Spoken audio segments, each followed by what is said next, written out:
ሰላሙን ፍቅሩን ለሕዝባችን ይላክልን። መከራውን፣ ሞቱን፣ ግጭቱን፣ ራቡን፣ ስደቱን ከዓለማችን ከሕዝባችን ያስወግድልን። ይህችን ቤተክርስቲያን በገንዘባቸው፣ በጉልበታቸው፣ በጉልበታቸው፣ በእውቀታቸው፣ በጸሎታቸው ጊዜ እያሰቡ የሚያገለግሉትን አገልጋዮቿን ካህናቱን፣ ዲያቆናቱን፣ ምዕመናኑን፣ ወንዶችንም ሴቶችንም በሕይወተ ሥጋ ይጠብቅልን። የታመሙትን ይፈውስልን። በስርጉተ ገብርኤል ለሕይወት በሽታቸው እንዳያችል ሁሉ አልቆ ለቁመተ ሥጋ ያብቃልን።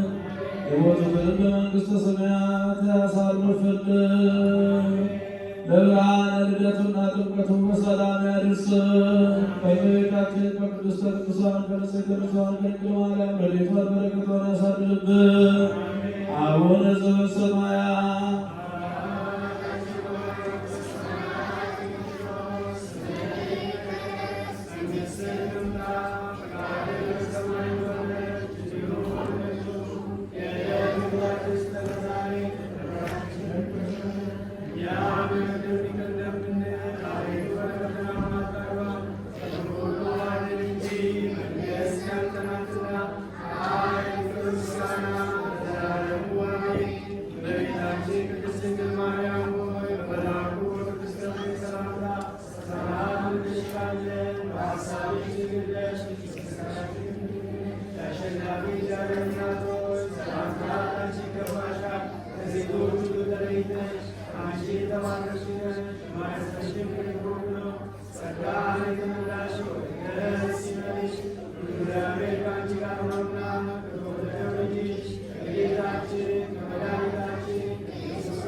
Amen.